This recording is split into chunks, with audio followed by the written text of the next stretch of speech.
백령도 등 서해안에서 올가을 첫 황사가 관측된 데 이어 낮부터는 충청 이남에도 유입될 것으로 보입니다. 인천에는 미세먼지 주의보가 발령됐고 오늘 전국 미세먼지 농도는 나쁨에서 매우 나쁨 수준으로 예상됩니다. 검찰이 차량 호출 서비스 타다의 영업 방식을 불법으로 판단해서 렌터카 업체인 소카의 이재용 대표 등을 재판에 넘겼습니다. 타다의 영업 확장에 택시업계에선 불법 택시 영업이라며 강하게 반발해왔는데 불법인지 아니면 새로운 공유경제인지 이제 법원에서 가리게 됐습니다. 공수처 즉 고위공직자 범죄수사처 법안을 문희상 국회의장이 오늘 본회의에 넘길 가능성이 큰데 야당의 반발이 거셉니다. 본회의에 붙여질 경우 자유한국당 나경원 원내대표가 오늘 교섭단체 대표연설에서 강하게 비판할 것으로 보입니다. 한국과 일본 간 강제징용 문제 해법의 하나로 경제협력 명목의 기금 설립안이 부상했다고 일본 언론이 보도했습니다. 하지만 한일 청구권 협정으로 배상이 끝났다는 일본 정부의 입장에 기초한 것으로 우리 정부는 피해자와 양국 국민이 수용할 수 있는 합리적인 방안을 찾겠다는 입장입니다. 세월호 참사 당시 KBS 보도에 개입한 혐의로 1심에서 의원직 상실령을 받은 이정현 의원이 2심에선 벌금 1,000만 원으로 감형됐습니다. 2심 재판부는 이 의원이 방송법을 어겼지만 사실과 다른 부분을 바로잡으려 했고 관행적 행위였다고 본 건데 이대로 확정되면 의원직은 유지됩니다.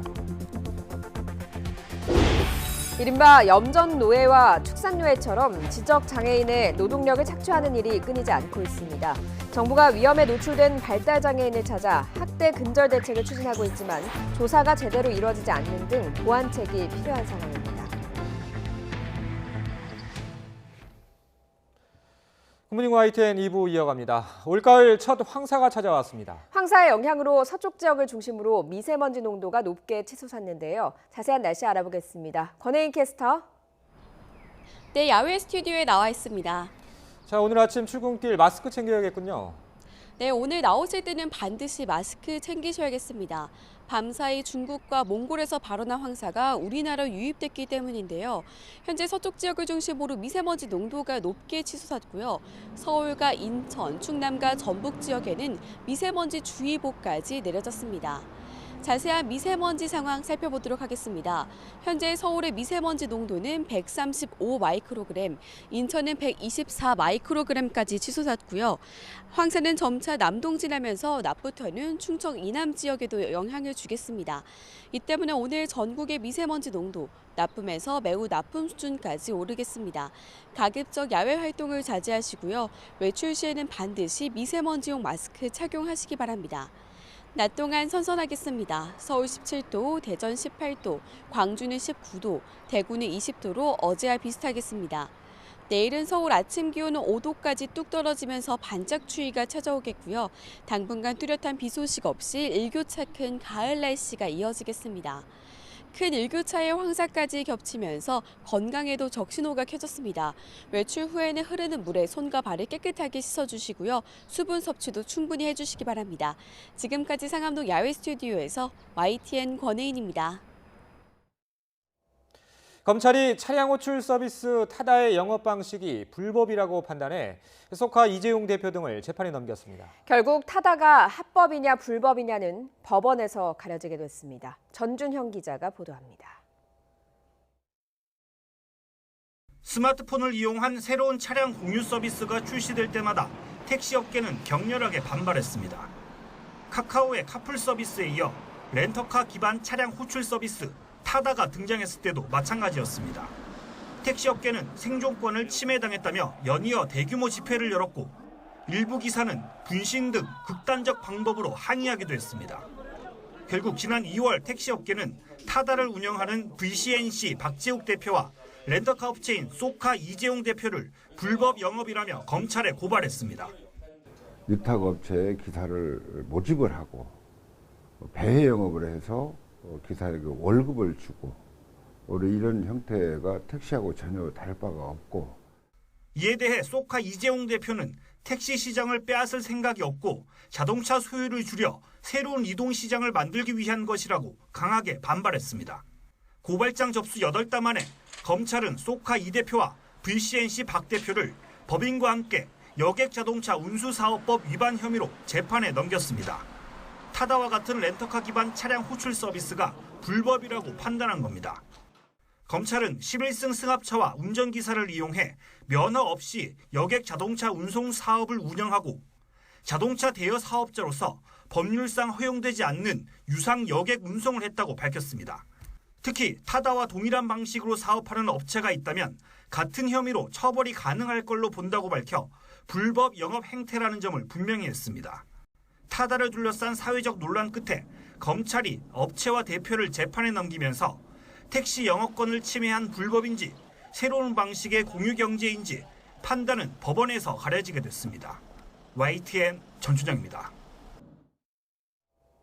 검찰 기소 결정에 대해 속하는 입장문을 내고 타다는 앞으로 재판을 잘 준비할 것이며 법원의 새로운 판단을 기대한다고 밝혔습니다. 그러면서 국민 편익 요구와 새로운 기술 발전에 따라 세상이 변화하고 있다고 강조했습니다. 소카 관계자는 법원의 판단이 나올 때까지 타다 서비스는 계속 유지할 방침이라고 말했습니다. 고위공직자 범죄수사처 설치 법안 등 검찰 개혁 법안이 오늘 국회 본회의에 부의될 것으로 보여 여야 공방이 더 격화할 전망입니다. 부의가 되면 언제든 법안을 상정해 표결에 붙일 수 있습니다. 어제 법안 부의 시점을 놓고 국회의장과 여야 3당 원내대표가 만나 담판에 나섰지만 입장 차만 확인하고 헤어졌습니다. 이승배 기자가 보도합니다. 해외 순방을 마치고 돌아온 문희상 국회의장이 공수처법 처리 문제를 논의하기 위해 여야 3당 대표를 불러 모았습니다. 1시간 가까이 팽팽한 기싸움을 벌였지만 견해차를 좁히지 못하고 기존 입장만 재확인하고 헤어졌습니다. 여당은 패스트트랙 지정 이후 180일을 넘기면 소관 상임위가 법제사법위원회인 만큼 따로 법사위를 거치지 않아도 된다는 점을 강조했지만 검찰 개혁과 관련해서 법사위 숙려 기간이 저는 오늘로써 종료되고 내일부터는 상정하실 수 있다. 본회의에 부의하실 수 있다. 이런 말씀을 드렸고 야당은 추가로 법사위에서 90일 동안 심사 없이 회의에 붙이는 것은 날치기 국회법 위반이라며 반발했습니다. 불법적인 부의에 대해서도 할 수 없이 저희가 법적인 검토를 거치고 법적인 조치를 할 수밖에 없다는 말씀을 드렸습니다. 저는 기본적으로 패스트트랙이 갖고 있는 기본적인 취지에 맞지 않다 그렇게 말씀을 드렸고 특히 이것이 합의가 안 되면 어차피 처리될 것이지 못하기 때문에 문희상 의장은 신중하게 생각해보겠다며 즉답은 피한 것으로 알려졌지만 현재로선 본회의 부의 가능성이 큽니다. 저는 국회법에 따라 가능한 한 모든 의장 권한을 행사해서 사법개혁안을 본회의에 신속히 상정할 생각입니다. 부의는 향후 본회의만 열면 국회의장 뜻에 따라 언제든 안건을 상정하고 표결에 붙일 수 있다는 뜻으로 법안 처리 등을 위한 상정의 전 단계에 해당합니다. 다만 부의가 된다고 해서 바로 표결하는 것은 아니고 다시 60일 이내에 국회의장이 법안을 상정해야 합니다. 여야가 합의를 이루거나 의장 직권으로 상정할 수 있는데 일단 법안을 회의에 붙인 뒤에 시간을 두고 여야 간 합의를 촉구할 것으로 보입니다. YTN 이승배입니다. 검찰개혁 실무를 논의하는 법무부 산하 법무검찰개혁위원회가 대검찰청의 정보 수집 기능을 즉시 폐지하라고 법무부에 권고했습니다. 개혁위는 대검의 수사정보정책관과 수사정보 1, 2 담당관을 폐지하고 서울중앙지검 반부패 수사부 산하 수사정보과와 수사지원과 광주 대구지검의 수사과 등의 정보 수집 기능도 없애라고 권고했습니다. 또 사회적 불안을 조성할 우려가 있거나 정당 사회단체의 동향이 사회 질서에 중대한 영향을 미칠 우려가 있는 경우 각급 검찰청 기관장이 정보 보고를 하도록 한 검찰보고 사무규칙 조항도 개정하라고 밝혔습니다. 조국 전 법무부 장관 일가 의혹을 수사하는 검찰이 조 전 장관 동생의 금품 수수 혐의를 추가로 포착해 수사하고 있습니다. 한 차례 기각됐던 동생 조 씨의 구속영장을 조만간 다시 청구할 방침입니다. 박석영 기자가 보도합니다.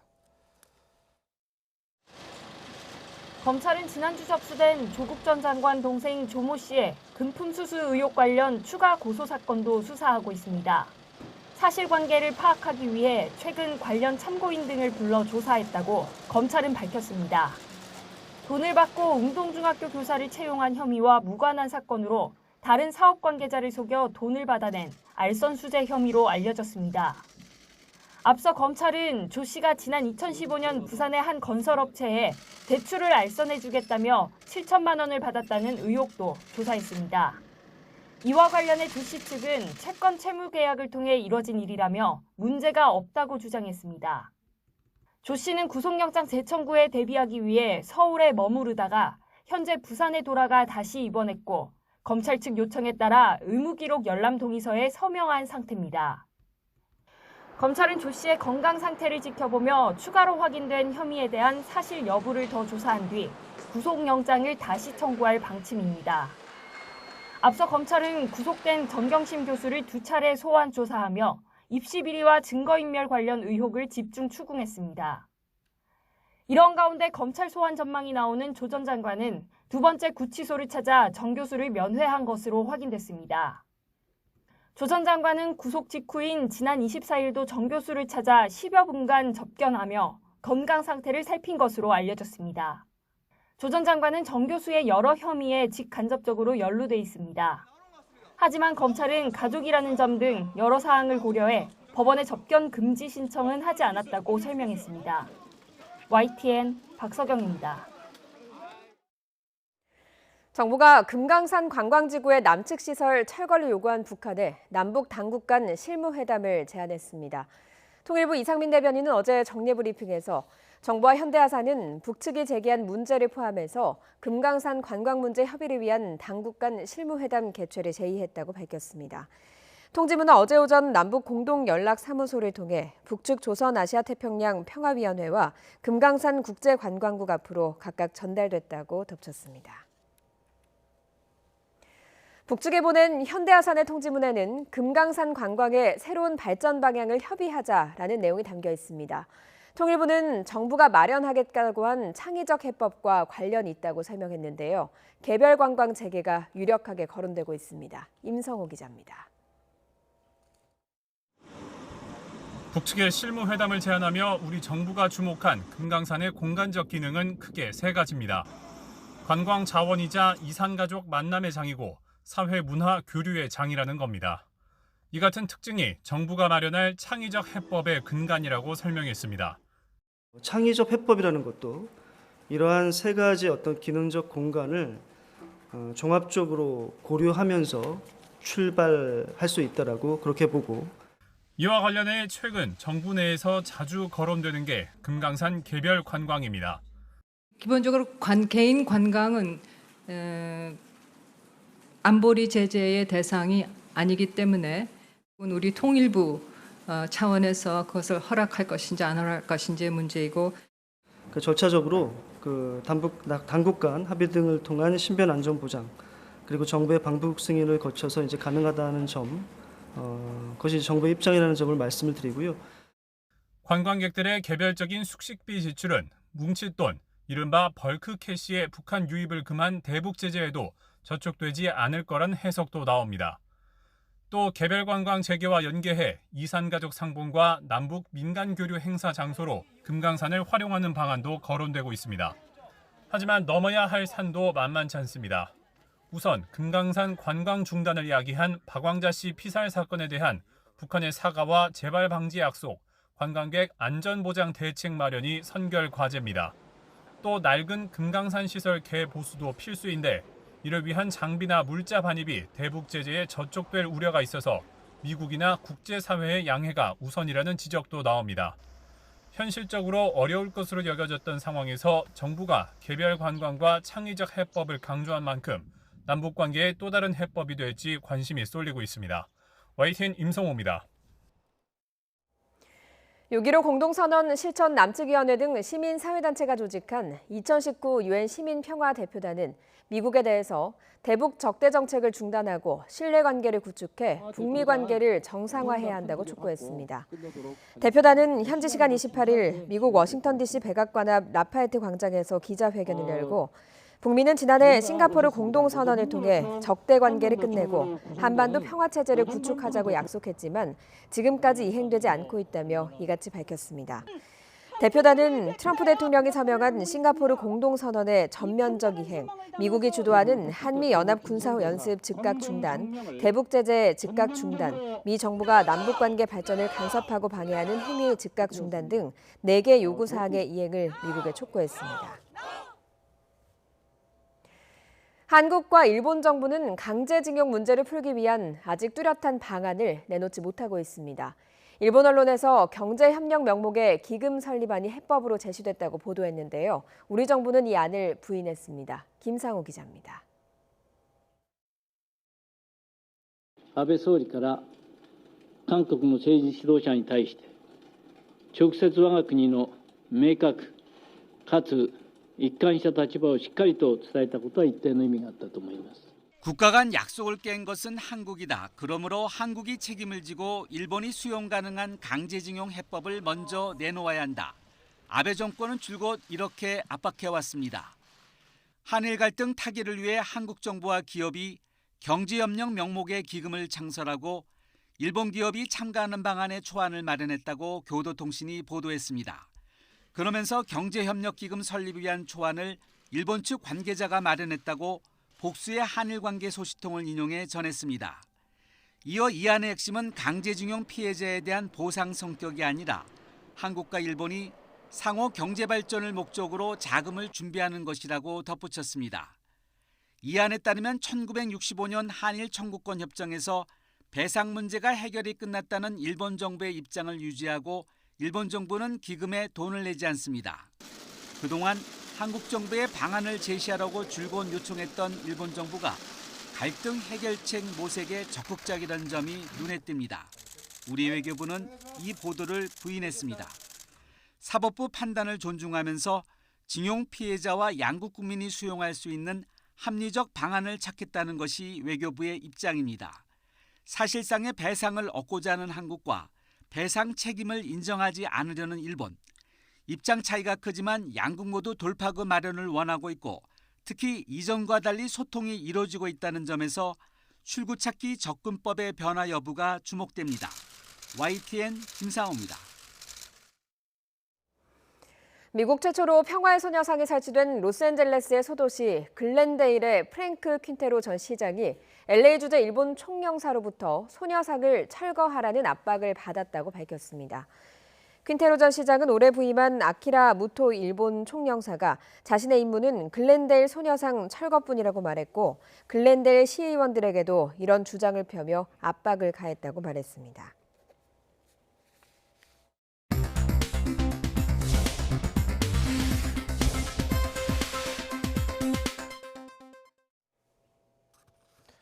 이 시각 보도국입니다. 자유한국당 나경원 원내대표가 오늘 국회 교섭단체 대표 연설에 나서 정부의 각종 정책을 비판하고 국정 대전환을 촉구할 예정입니다.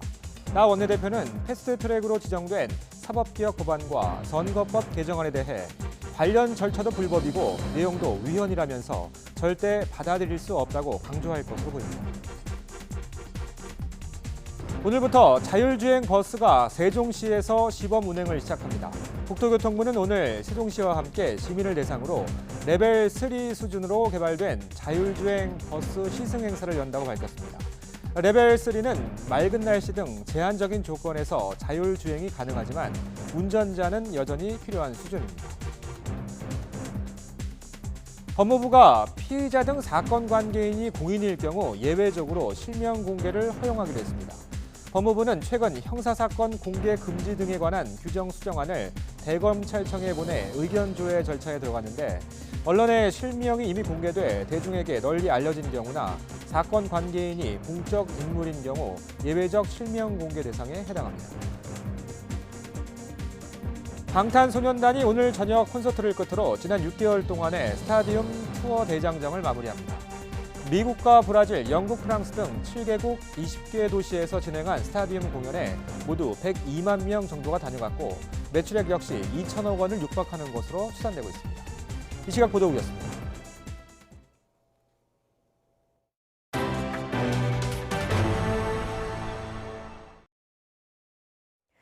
세월호 참사 당시 KBS 보도에 개입한 혐의로 1심에서 의원직 상실형을 받은 이정현 의원이 2심에선 벌금 1,000만 원으로 감형됐습니다. 이대로 확정되면 의원직 유지는 가능합니다. 하지만 2심도 이 의원의 방송법 위반 혐의는 모두 유죄라고 판단했습니다. 이경국 기자입니다. 세월호 참사 닷새 뒤 수색 작업이 한창이던 때 이정현 당시 청와대 홍보수석은 KBS 김시곤 보도국장에게 전화합니다. 지금은 뭉치가지고 정부가 이걸 극복해 나가야지. 고향 안도까지 처음에 이렇게 짓밟아가지고. 녹취가 공개되며 청와대의 보도 개입 논란으로 커졌고 결국 이정현 의원은 방송법 위반 혐의로 재판에 넘겨졌습니다. 앞서 1심은 이 의원이 KBS 보도에 개입한 것으로 판단하고 의원직 상실형에 해당하는 징역 1년에 집행유예 2년을 선고했습니다. 항소심 재판부도 역시 이 같은 행위를 방송 편성에 대한 간섭으로 판단했습니다. 청와대 홍보수석의 정당한 직무였고 오보를 지적한 것일 뿐이란 이 의원의 주장도 받아들여지지 않았습니다. 재판부는 이 의원과 보도국장의 관계 등에 비춰보면 통화 내용이 비난 보도 자제나 보도 내용을 교체 또는 수정해달란 취지로 보인다고 지적했습니다. 1심과 마찬가지로 항소심 재판부도 이 의원의 방송법 위반 혐의를 모두 유죄로 본 겁니다. 그러나 양형에 대한 판단은 달랐습니다. 재판부는 해경이 구조에 전념토록 하거나 사실과 다른 부분을 바로잡으려 범행한 것으로 보이고 이 같은 행위가 관행적으로 이뤄진 만큼 원심형은 다소 무거워 보인다며 1심 판결을 파기하고 벌금 1,000만 원으로 낮췄습니다. 1심과 달리 2심에서 감형된 벌금형이 이대로 확정될 경우 이 의원은 의원직을 유지할 수 있습니다. 선고 이후 이 의원은 판결에 대한 입장을 묻는 취재진의 말에 아무런 답 없이 법원을 떠났습니다. 방송법 위반은 여전히 유죄로 나왔거든요. 그 관련해서 한 말씀 해주세요. 재판부는 이 의원이 방송법 위반 행위 처벌이 죄형 법정주의에 어긋난다고 낸 위헌법률 심판 제청도 받아들이지 않았습니다. 판결이 확정되면 이 의원은 방송법 위반으로 처벌받는 첫 사례로 남게 됩니다. YTN 이경국입니다. 경남 창원에서 터널을 지나던 11.5톤 화물차에서 불이 나 한때 터널 운행이 통제됐습니다. 사건 사고 소식 최기성 기자가 종합했습니다. 터널 안에 멈춰선 화물차 위로 불길이 치솟습니다. 소방대원들은 쉴 새 없이 물을 뿌립니다. 창원시 구럼터널을 지나던 11.5톤 화물차에서 불이 난 겁니다. 다친 사람은 없었지만 터널 일부 통행이 통제돼 시민들이 불편을 겪었습니다. 경찰은 엔진 쪽에서 펑하는 소리와 함께 불꽃이 일었다는 운전자 진술을 바탕으로 화재 원인을 파악하고 있습니다. 차량에 붙은 불이 도로까지 번졌습니다. 퇴근길에 남양주 하도 나들목을 달리던 차량에 불이 났습니다. 운전자는 무사히 대피했지만 차선을 막고 불을 끄느라 30분 가까이 정체가 빚어졌습니다. 소방대원들이 잔불 정리를 하고 있습니다. 양산시에 있는 3층짜리 어린이집에서 난 불입니다. 늦은 시간이라 실내에 사람은 없어 인명 피해는 없었습니다. 불은 어린이집 2층 내부를 태워 소방서 추산 2천만 원의 피해가 났습니다. 경찰은 검은 연기가 피어올랐다는 신고자 진술을 바탕으로 화재 원인을 조사하고 있습니다. 화물차 앞부분이 심하게 일그러졌습니다. 부천시 도로에서 1톤 화물차가 앞서가던 마을버스를 들이받은 겁니다. 승객 등 10명이 통증을 호소해 병원으로 옮겨졌지만 다행히 크게 다친 사람은 없는 것으로 전해졌습니다. 경찰은 안전거리를 확보하지 않은 화물차가 앞서가던 버스를 들이받은 것으로 보고 있습니다. YTN 최기성입니다. 버스 안에서 몸에 딱 붙는 바지, 레깅스를 입은 여성을 몰래 촬영한 남성이 무죄를 선고받았습니다. 여성단체를 중심으로 논란이 커지고 있는데요. 먼저 무죄를 선고한 재판부의 설명부터 보겠습니다. 의정부 지방법원은 지난해 버스를 타고 가다 레깅스를 입은 여성을 몰래 촬영했다. 1심에서 유죄를 선고받은 A씨가 피해자에게 불쾌감을 준 건 분명하다고 지적했습니다. 하지만 레깅스는 일반복으로 활용되고 있고 피해자가 성적 수치심을 느꼈다고 단정하기 어려운 데다 처벌을 원치 않는 점을 고려해 무죄를 선고한다고 밝혔습니다. 그러면서 재판부는 카메라를 이용한 성폭력 범죄는 신체를 촬영했을 때 처벌받을 수 있는데 피해자의 노출된 신체는 목 윗부분과 손 또 발목이 전부라고도 덧붙였습니다. 이 판결 내용이 알려지자 여성단체를 중심으로는 불법 촬영 범죄 자체가 문제라는 지적이 이어졌습니다. 도둑 촬영해도 괜찮고 불법 촬영해도 괜찮다는 기준치를 주는 것이 아니냐는 겁니다. 배터리 특허와 영업비밀 침해를 놓고 촉발된 SK이노베이션과 LG화학의 충돌이 더 격화하고 있습니다.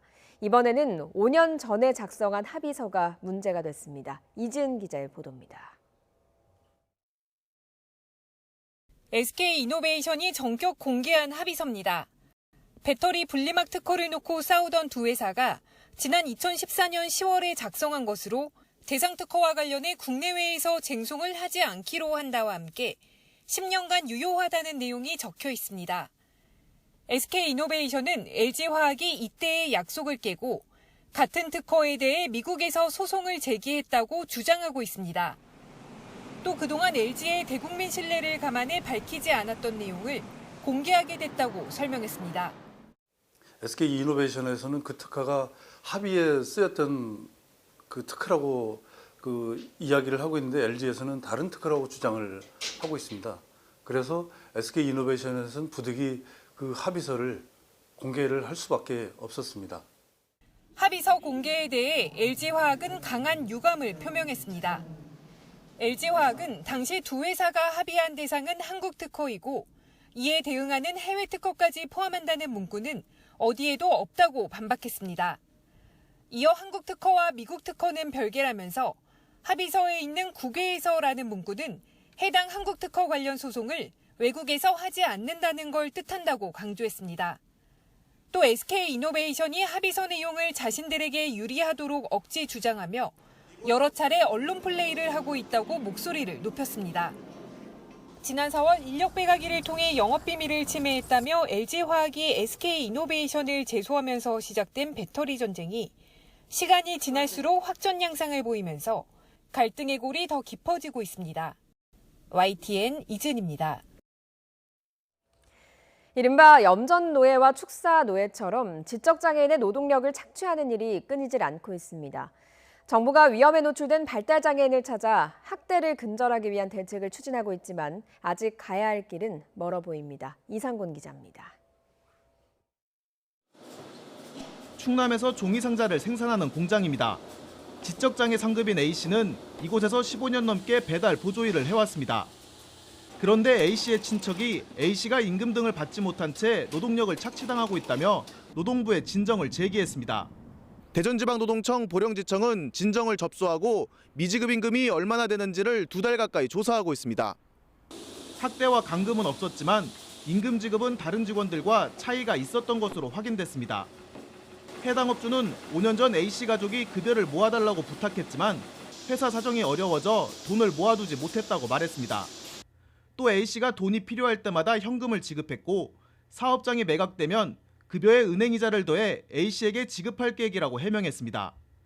지난해 보건복지부는 학대 위험에 노출된 발달장애인을 찾는다며 고위험군을 선별해 실태조사를 진행했습니다. 마을 이장 등도 동원됐지만 A씨는 조사 대상에 아예 포함되지 않았습니다. 사실상 조사가 제대로 이루어지지 않은 겁니다. 인권의 감수성을 바탕으로 하지 않는다 그러면 그것은 다 허상이라고 보고요. 신고가 있을 때만 조사하는 게 아니라 어떤 때에 따라서 어떤 그 임금체불 학대 이 부분들은 전조사를 통해서 장애인이 의사결정 능력이 부족한데도 이를 보완할 법적 장치가 없는 것도 문제입니다.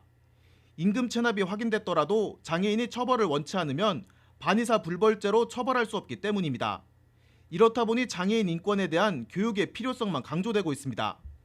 보호를 해주고 뭐 자기는 돌봐줬다 하는데 사실은 임금을 주지 않고 계속 노동력을 착취한 거기 때문에 이것에 대한 인식을 조금 지역사회는 물론이고 이제 가족 교육 이런 것도 되게 중요한 것 같아요.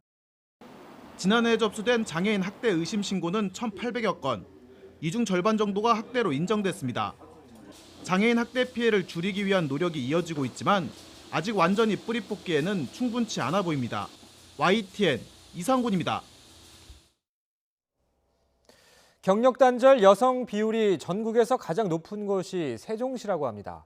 그만큼 재취업이나 창업에 대한 여성들의 관심이 높은 곳이기도 할 텐데 최근 창업 교육이 인기를 끌고 있다고 합니다. 이정우 기자가 취재했습니다. 두 딸 엄마인 30대 후반의 이혜진 씨는 결혼으로 중단했던 일을 다시 하고 싶습니다. 정규직보다는 시간을 쪼개 일할 수 있는 창업에 관심이 많습니다. 공부방 창업을 해서 그 짧은 시간에 아이들을 가르치고 그리고 수익으로 얻을 수 있다는 점 때문에 창업을 준비 중에 있습니다. 세종시에서 진행 중인 소프트웨어 창업 교육에 경력 단절 여성들이 몰렸습니다. 놀이방이나 방과 후 학교 창업에 관심이 있는 엄마들로 4차 산업혁명 시대 의무 교육이 돼 교육 수요가 높은 코딩 교육 등을 배우고 있습니다. 창업 교육 역시 경력 단절을 딛고 창업에 성공한 여성 대표들이 자신의 경험을 토대로 진행해 교육 효과가 높습니다. 취업과 창업을 도와주고자 저희가 창업을 했던 그런 이제 수순을 가르쳐 드리고 함께 성장하고자 이런 교육을 마련을 했습니다. 세종시의 경력 단절 여성 비율은 25.4%로 전국 1위. 상대적으로 취업과 창업에 대한 여성들의 관심이 높은 편이어서 꾸준한 교육 지원이 필요한 상황입니다. 취업 희망자 중 약 50%가 경력 단절 여성입니다. 그래서 이런 경력 단절 여성을 위해서 맞춤형으로 취업 또는 창업하는 그런 과정을 교육하게 됐습니다. 다시 꿈꾸는 엄마를 위한 소프트웨어 창업 교육. 과학벨트 기능지구 지원 사업의 하나로 경력 단절 여성의 취업과 창업을 위한 맞춤형 지원을 통해 지역사회를 돕는 새 모델을 제시하고 있습니다. YTN 이정호입니다. 취업률 하락과 신입생 정원 미달로 특성화고가 요즘 위기라고 합니다. 그런데 이런 위기에도 꿋꿋하게 옛 전통과 위상을 유지하고 있는 학교도 있습니다. 권호진 기자가 취재했습니다.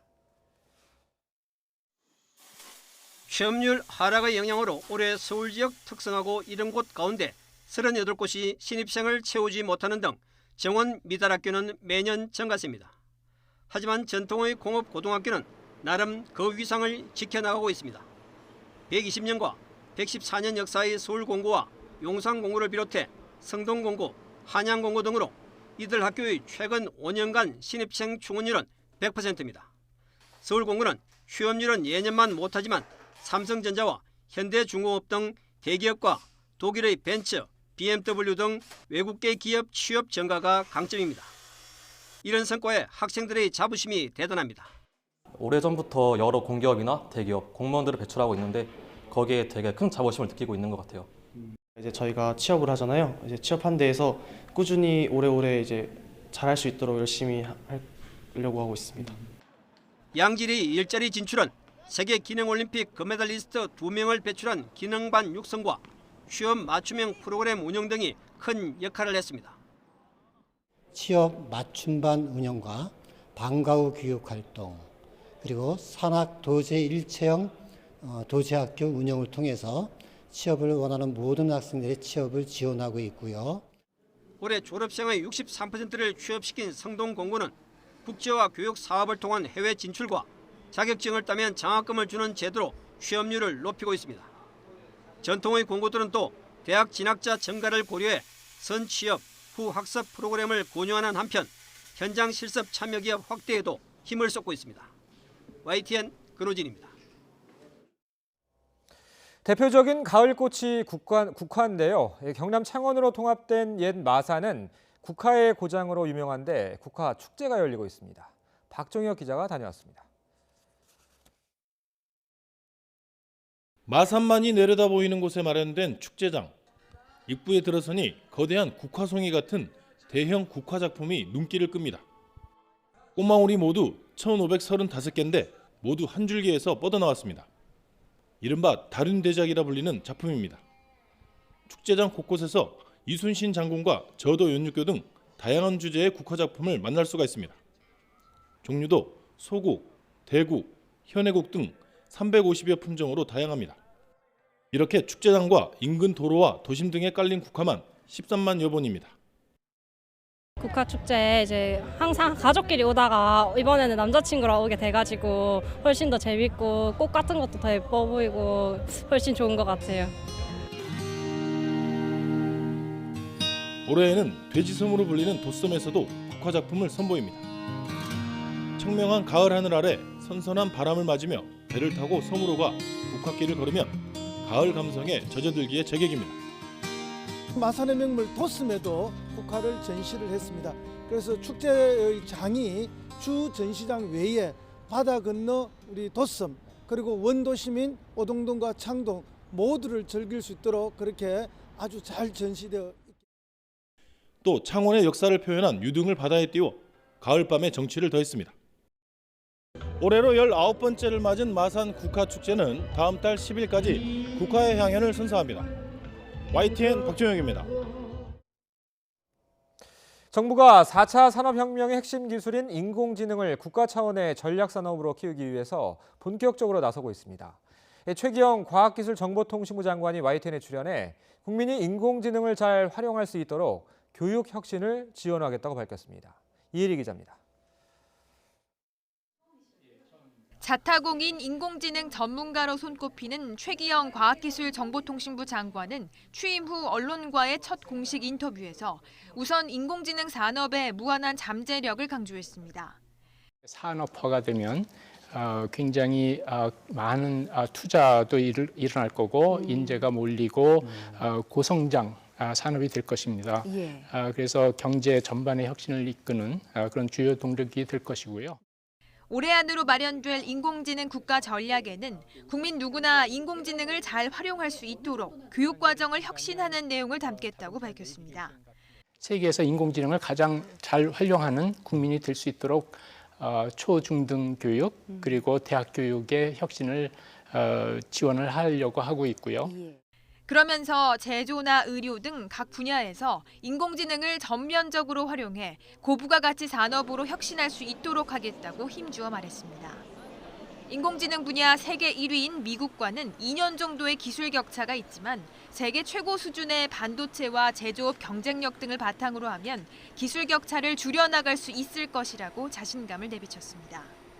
최기영 장관은 이 밖에 최근 큰 어려움을 가져온 일본의 수출 규제와 관련해선 우선순위 품목을 정해 대응해 나가는 한편 관련 예산을 대폭 확대해 적극적인 지원을 벌이겠다는 의지도 드러냈습니다. YTN 사이언스 이혜리입니다.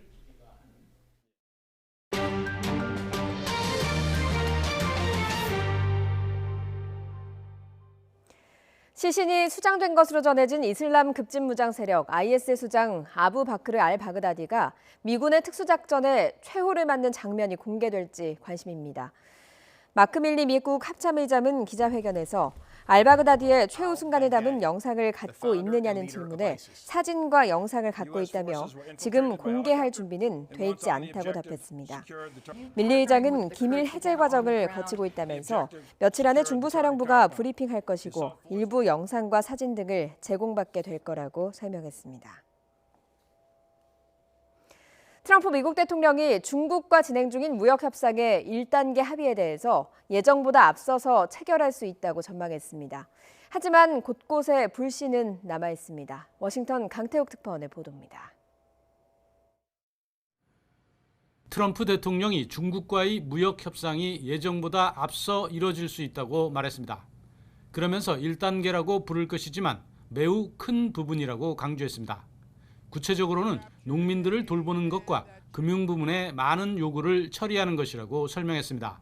Yeah, we are looking probably to be ahead of schedule to sign a very big portion of the China deal, and we'll call it phase one, but it's a very big portion. 트럼프 대통령의 그동안 입장은 다음 달 칠레에서 열리는 APEC 정상회의까지 서명하겠다는 것이었습니다. 두 나라 협상단이 이를 목표로 여러 차례 후속 접촉을 이어오는 중입니다. 트럼프 대통령과 행정부는 2단계 협상을 언급할 정도로 최근 낙관적인 전망을 내놓고 있습니다. Actually, the things in the second phase are in many ways a lot easier than the things in the first phase. 하지만 불씨는 여전합니다. 태양광 제품을 둘러싸고 중국이 추진 중인 대미 제재는 미국이 이의를 제기하면서 WTO 중재 판정에 회부됐기 때문입니다. 중국은 지난 21일 WTO가 내린 판정을 미국이 준수하지 않고 있다며 2조 8천억 원에 달하는 제재를 승인해달라고 요청했습니다.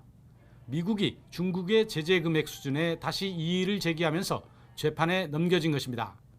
이 같은 곳곳의 걸림돌을 제거하고 트럼프 대통령의 전망대로 미중 무역 협상이 곧 합의에 이룰 수 있을지 주목되고 있습니다. 워싱턴에서 YTN 강태욱입니다. 미국 캘리포니아주 곳곳에 대형 산불이 번지면서 비상사태가 선포된 가운데 로스앤젤레스, LA 서부 셔먼옥스에서 새로운 산불이 발화해 인근 부촌을 위협하고 있습니다. 로이터 통신 등은 현지 시간으로 28일 새벽 LA를 관통하는 고속도로인 405번 서쪽면에서 발화한 불이 LA의 대표적인 부촌인 벨에어와 웨스트우드, 블렌트우드 등을 향해 번지고 있다고 전했습니다. 북부 캘리포니아 산불 상황은 더 심각합니다. 약 20만 명의 주민에게 강제 대피령이 내려진 가운데 유명 와인 산지인 소노마 카운티에 번진 산불은 여의도 제박 안쪽 면적의 약 75배에 달하는 산림과 농장 등을 태웠습니다. 지난 23일 영국에서 발생한 냉동 컨테이너 집단 사망 사건으로 기소된 트럭 운전자가 법정에 나왔습니다. 이 사건과 관련해서 베트남에선 24명의 실종이 신고됐고 베트남 사회는 큰 충격에 빠졌습니다. 김태현 기자의 보도입니다. 컨테이너 사망 사건의 핵심 인물인 트럭 운전자 모리스 로빈슨이 영국 법정에 출두했습니다. 로빈슨은 첼름스퍼드 치안 판사 법원에서 열린 심리에 화상 연결 방식으로 출석했습니다. 회색 운동복을 입은 그는 이름과 주소만을 짧게 말했습니다. 영국 경찰은 앞서 로빈슨을 살인과 인신매매, 밀입국, 돈세탁 공모 등의 혐의로 기소했습니다. 검찰은 이번 사건은 많은 이민자를 영국으로 들어오게 하는 국제적 불법 조직과 관련돼 있다고 밝혔습니다. 로빈슨은 보석을 신청하지 않았습니다. 법원은 다음 달 25일 런던 중앙형사법원에서 심리가 재개될 때까지 계속 구금하기로 했습니다. 경찰은 처음에는 사망자 39명이 중국인인 것으로 추정했지만 베트남인도 상당수에 이르는 것으로 보입니다. 베트남 응해안성과 하틴성에서 모두 24명의 실종 신고가 접수된 가운데 가족들은 충격과 슬픔을 이길 수 없습니다. 사고 몇 시간 전 18살 아들 티앱의 전화 문자를 받았던 어머니는 걱정으로 밤을 지새입니다. Vì thầy khiếp sợ quá, đi mạo hiểm quá, trước khi đi là mình không biết là chưa biết gì hết là cho con đi rồi chứ. Giờ biết rồi nếu mà con nữa cũng cho con đi rồi. 돈을 벌기 위해 티앱과 함께 갔던 사촌형 헝 역시 소식이 끊겼습니다. 베트남 외교부와 경찰은 사망자 신원 확인을 위해 영국 당국과 긴밀한 협력에 나섰습니다. YTN 김태현입니다.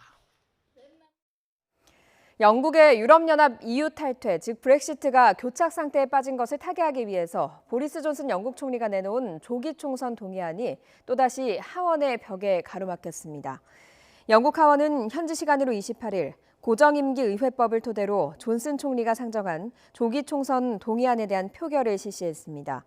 표결 결과 찬성이 299표, 반대가 70표로 동의안 통과에 필요한 전체 의석의 3분의 2 찬성을 얻지 못했습니다. 가을의 불청객 황사가 찾아왔습니다. 서해안에 황사가 관측되면서 서울에는 올가을 첫 미세먼지 주의보가 내려졌는데요. 지금 서울과 인천의 미세먼지 농도는 120 마이크로그램 안팎으로 평소보다 3, 4배가량이 높습니다. 그 밖에 수도권과 충남, 전북, 그리고 강원 지역도 미세먼지 농도가 짙게 나타나고 있습니다. 낮부터는 충청 이남 지방으로도 황사가 유입이 되면서 전국의 농도가 나쁨에서 매우 나쁨 수준까지 오르겠습니다. 어린이나 노약자는 오늘 불필요한 외출을 자제하는 게 좋겠습니다. 오늘 낮 동안 선선하겠습니다. 서울 낮 기온 17도로 예년 수준과 비슷하겠고요. 내일 아침 기온은 서울이 5도로 뚝 떨어져서 반짝 추위가 찾아오겠습니다. 그래도 찬바람 덕에 미세먼지는 해소될 전망입니다. 오늘 전국 하늘에 구름이 거의 지나지 않겠습니다. 낮 기온은 어제와 비슷하겠는데요. 서울 17도, 강릉 20도, 전주와 광주 19도, 울산과 포항 20도가 예상됩니다. 이번 주 뚜렷한 비 소식 없이 대체로 맑은 날들이 이어지겠습니다. 지금까지 날씨 정보였습니다. 화요일 굿모닝 화이트는 여기서 마치겠습니다. 내일 아침도 부지런히 준비하겠습니다. 고맙습니다.